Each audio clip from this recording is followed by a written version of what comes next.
Un cordial saludo para toda la comunidad cristiana, el remanente de las sendas antiguas, y para mis preciosas damas de oración, y de manera muy especial para mi profesora y directora de la Universidad Unibautista, Magister Eneriet González Arboleda. Es un gusto para mí tener la oportunidad de compartirles esta enseñanza basada en un tema de mucha actualidad como es la teología de género. Para lo tal, estaremos abordando una lectura que lleva como título El cuerpo excluido de su dignidad, una propuesta de lectura feminista a la luz del libro de Oseas, capítulo 4.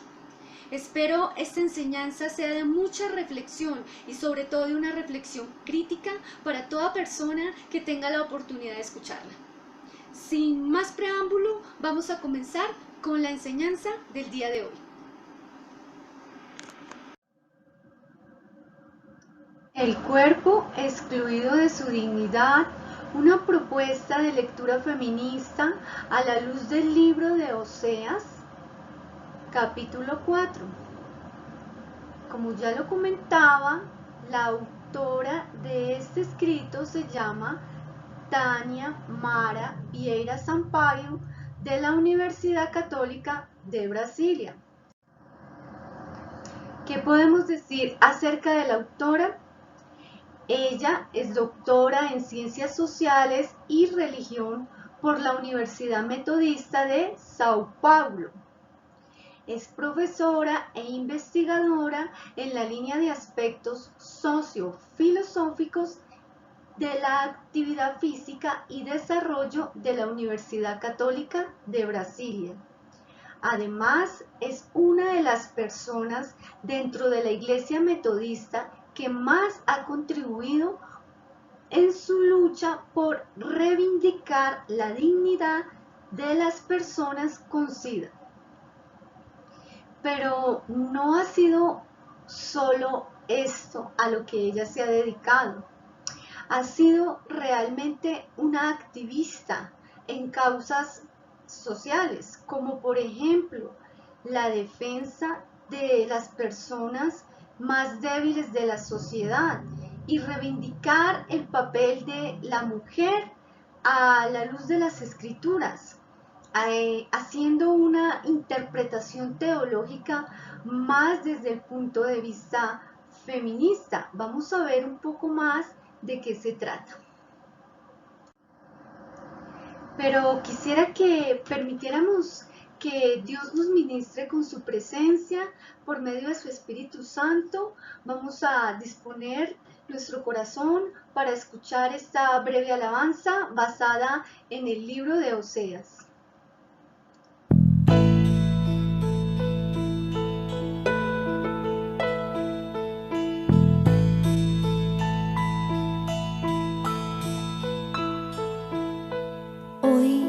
En el silencio de la oscuridad,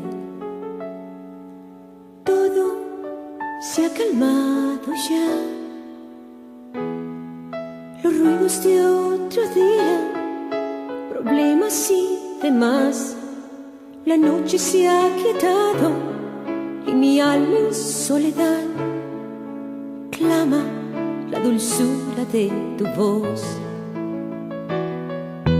Yo tenía ya mi vida, pero te aclamaba sin poderte ver.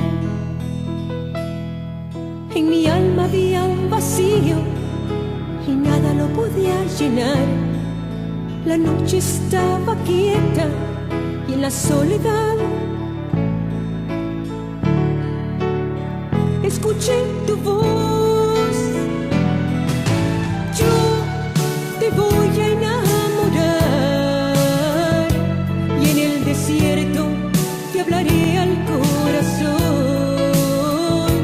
Te haré mi esposa conforme a la ley, porque te amo y te seré fiel.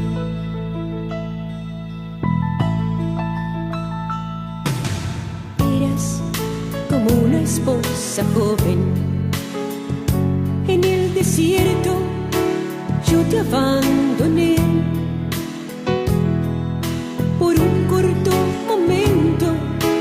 ti yo me olvidé, en un arranque de enojo, de ti yo me oculté, pero te amo y a ti me uniré. No, nunca más te dejaré. Te prometo en un pacto de amor, te juro mi amor eterno, seré tu dueño, tu señor. Te devuelvo tus viñas y me aclamarás. Tú eres mi Dios, yo te voy a enamorar y en el desierto te hablaré al corazón. Te haré mi esposa conforme a la ley, porque te amo y te seré fiel.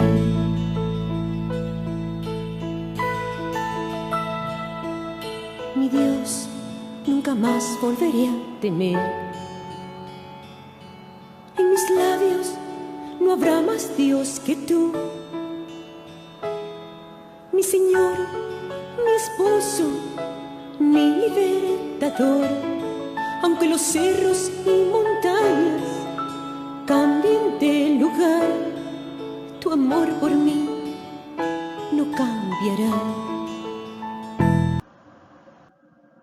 Vienen unas preguntas polémicas al abordar este tema. ¿Qué les parece la alabanza, verdad? Habla acerca de la problemática que podemos encontrar en el libro de Oseas, como el adulterio, la promiscuidad, el adulterio espiritual, el enamoramiento de Dios hacia su pueblo Israel, la correspondencia de una esposa que se arrepiente y se enamora de su Dios, que es el ideal del mensaje del libro de Oseas, y es al menos lo que nos ha enseñado la Iglesia a través de muchos años. Pero hoy vamos a analizar a más profundidad qué más tiene para decirnos el libro de Oseas. Como primera pregunta, vamos a pensar ¿qué ha enseñado la tradición teológica acerca de la profecía de Oseas? ¿Es el libro de Oseas un indicador de odio hacia las mujeres que ejercen la prostitución? ¿Podemos desmitificar el concepto machista de la interpretación teológica?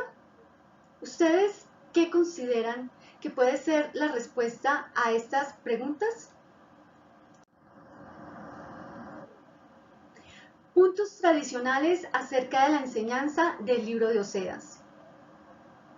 Cuando hablamos acerca de la profecía de Oseas, nos remontamos a situaciones tales como la enseñanza tradicional, donde el profeta tomó a una prostituta y se casó con ella. O que Dios nos ama así como somos porque amó a Israel como si fuera una mujer entregada a la prostitución, pero que a pesar de todo, su esposo la ama y da su vida por ella. También se nos ha enfatizado que a pesar de la prostitución espiritual, Dios tiene mucho amor hacia nosotros. Claro que sí, esto es verdad. Dios tiene mucho amor hacia nosotros. Según lo afirma la autora, Oseas fue mucho más usado para hablar de conversión, de volver a Dios y de rechazar a otros dioses. Algo que por supuesto está muy bien. Pero, por otra parte, no faltaron los usos moralistas que impregnaron el imaginario cristiano contra las prostitutas a las cuales se condenó. Lo que se decía es que desde la profecía de Oseas hay un hablar de Dios para convertir a la mujer de su camino de prostitución y al pueblo de la idolatría. Ahora bien, la intención de la autora básicamente es dialogar con esta enseñanza de la Iglesia, mirando otra vez a la profecía con nuevas preguntas en los ojos.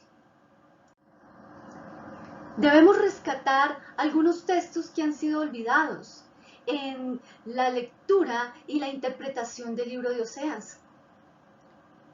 Dice Oseas capítulo 4, versículos 11 al 14 lo siguiente. Fornicación, vino y mosto quitan el juicio.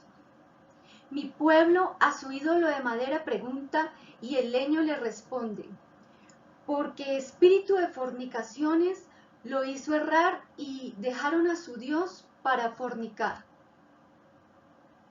Sobre las cimas de los montes sacrificaron e incensaron sobre los collados debajo de las encinas, álamos y olmos que tuviesen buena sombra. Por tanto, vuestras hijas fornicarán y adulterarán vuestras nueras. No castigaré a vuestras hijas cuando forniquen, ni a vuestras nueras cuando adulteren, porque ellos mismos se van con rameras y con malas mujeres sacrifican. Por tanto, el pueblo sin entendimiento caerán. Notemos que está subrayado el versículo 14, el cual nuevamente les voy a leer. No castigaré a vuestras hijas cuando forniquen, ni a vuestras nueras cuando adulteren, porque ellos mismos se van con rameras y con malas mujeres sacrifican. Por tanto, el pueblo sin entendimiento caerá.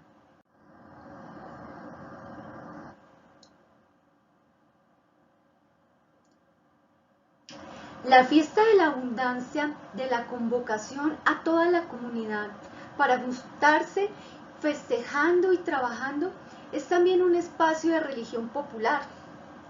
La gratitud de la tierra que responde al trabajo es reconocida en los ritos religiosos de la gratitud por la fertilidad. Esto es una costumbre de muchos pueblos antiguos e incluso lo podemos encontrar todavía en Latinoamérica entre muchos pueblos indígenas. Sin embargo, según la profecía de Oseas, apunta hacia una realidad distinta de esta belleza idílica. ¿Por qué? Nuevamente, el versículo que les mencioné antes que tuviéramos en cuenta. No castigaré a vuestras hijas cuando forniquen, ni a vuestras nueras cuando adulteren. ¿Por qué? Porque ellos mismos se van con rameras y con malas mujeres sacrifican. Por tanto, el pueblo sin entendimiento caerá. En la cultura cananea se venía representando una situación de una espiritualidad mixta. Y el pueblo de Israel no fue indiferente a esta realidad. Dentro de los templos paganos había una serie de sacerdotisas, las cuales se prestaban para un acto que se conocía como prostitución espiritual, y esto se realizaba dentro de los templos. Los hombres de Israel iban a los templos a tener esta clase de orgías y actos sexuales con estas mujeres, rindiendo culto así a dioses paganos. Era tal la decadencia y la inmoralidad en la cual había caído el pueblo de Israel para esta época, que esto había impregnado a toda la sociedad.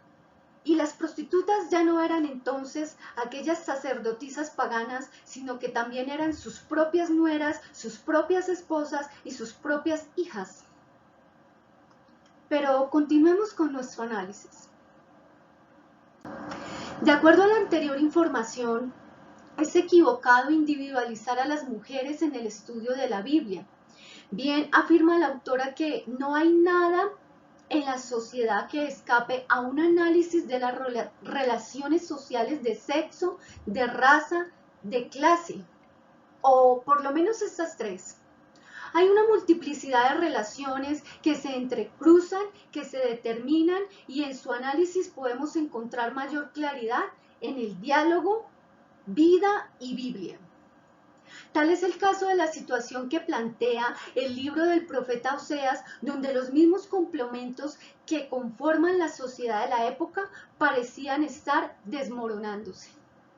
Si analizamos en el amor de Dios la simbología de un matrimonio como es el de Oseas, simplemente refleja el dolor que siente Dios cuando la humanidad rechaza su amor. Es también importante notar que Gomer es referida por el nombre de su padre. Se nos dice que es la hija de Deblaim. Y es muy interesante este punto. ¿Saben por qué? Porque solamente a las vírgenes listas para el casamiento y que están en la casa de su padre, se les llama por el nombre de su padre. Y nunca se les llama de esta manera a las prostitutas. El texto de la profecía de Oseas, en su totalidad y en sus detalles, dice mucho más de lo que la tradición y el uso pastoral del texto nos han presentado. La situación de prostitución que reinaba en todo el país, según el texto, porque la tierra se prostituyó constantemente apartándose de Yahweh, en el versículo 1 y 2, no es caracterizada exclusivamente por la figura de Gomer como la prostituta. La prostituta del libro de Oseas, como siempre la hemos visto, a todos y mucho más a los religiosos nos escandaliza cuando se habla de la prostituta del libro de Oseas. Incluso hay quienes hacen morbo de que, aquel profeta que se casó con la prostituta. El prejuicio generado en torno a ella y el contexto negativo sobre la mujer a lo largo del proceso de construcción teológica de la Iglesia sobrepasó el mismo texto bíblico. ¿Qué les parece? Nos centramos en la prostituta. ¿Y dónde está el propósito del texto bíblico? Es más o menos esta la reflexión a la que nos quiere llevar la autora Vieira. Prostitución en Oseas es una categoría que abarca varias áreas de las relaciones en Israel y supera con creces las lecturas moralistas que individuan a la mujer a la prostitución y la condenan solo a ella por eso. Por otra parte, y según lo afirma la autora, es muy importante buscar la dimensión relacional e histórica de la condición de la mujer para aquel momento y, por qué no decirlo, para el momento actual de la historia humana por la que estamos atravesando.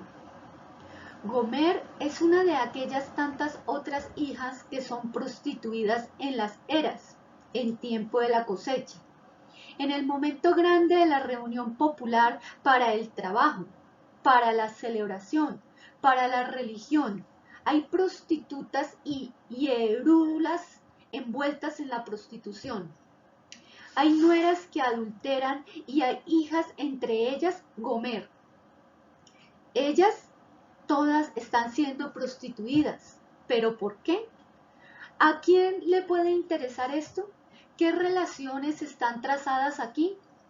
No está por demás retomar que no cabe aislar a la mujer para estudiar su condición, tanto social como económica, sino que también cabe preguntarse por las relaciones en las cuales está envuelta. En esto está la clave que abre el texto de Oseas, en observar en la trama social en que se desenvuelven los diversos usos del poder entre los grupos sociales.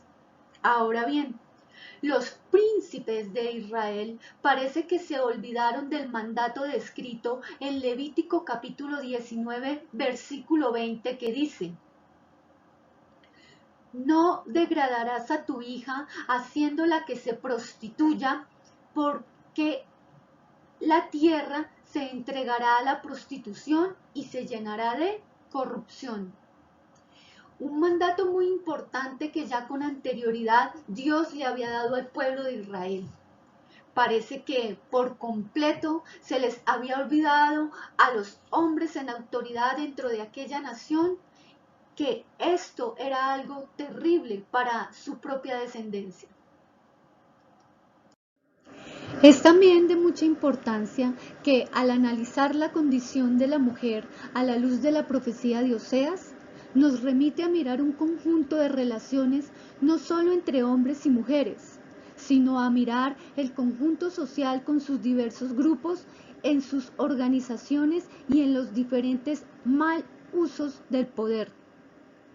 en la escena destacada que explicita la funcionalización del cuerpo de las mujeres en un momento de colecta y de religión popular? ¿Cómo entender lo que está sucediendo?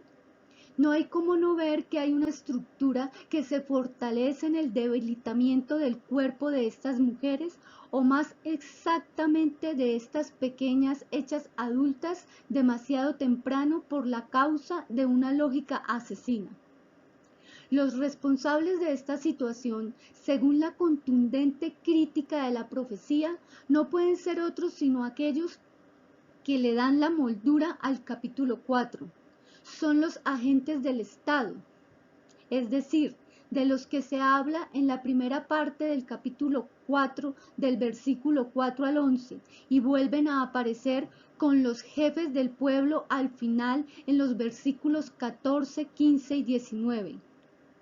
El versículo 4 ya nos afirmaba que será abierto un proceso contra los sacerdotes porque ellos son responsables de hacer tropezar al pueblo. Con base en la información que hasta aquí hemos tenido, la crítica pesada que recae sobre el sacerdote nos inclina a preguntar quién es él en la estructura del reino de Israel, y mirando a la monarquía no hay manera de separar la organización tanto política como económica de la religiosa.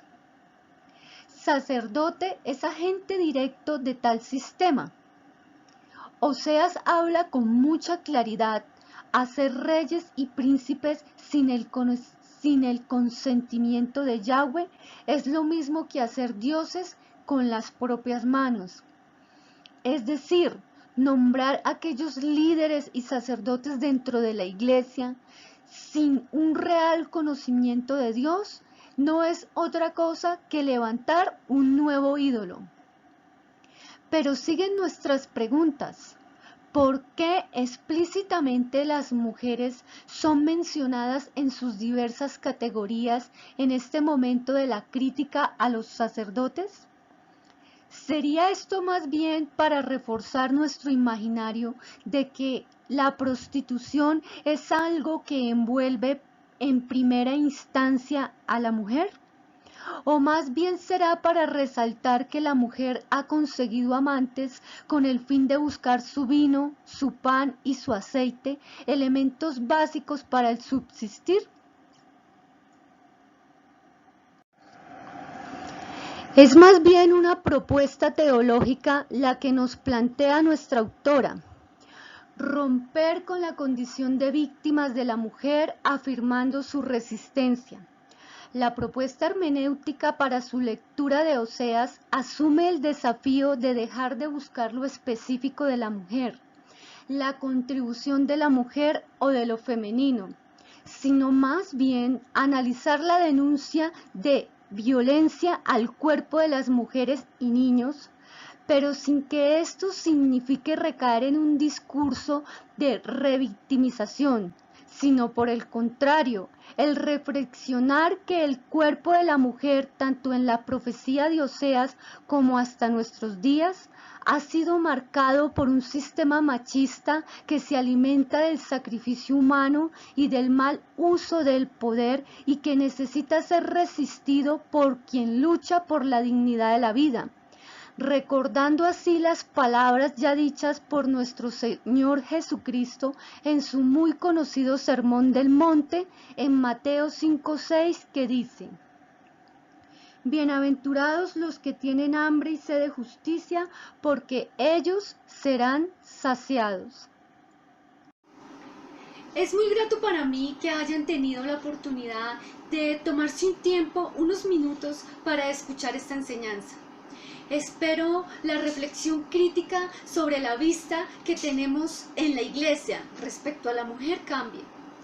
Es de considerar que el machismo es algo que como iglesia debemos tener abolido. Es decir, el machismo no tiene de ninguna manera cabida dentro de nuestra iglesia. No debemos confundir la autoridad que puede ejercer el hombre en la iglesia como como sacerdote en la casa, igual como sacerdote con un machismo destructivo. Espero esta enseñanza haya sido de mucha bendición para sus vidas y tener la oportunidad de volvernos a ver en otra enseñanza. Muchas gracias a todos y bendiciones.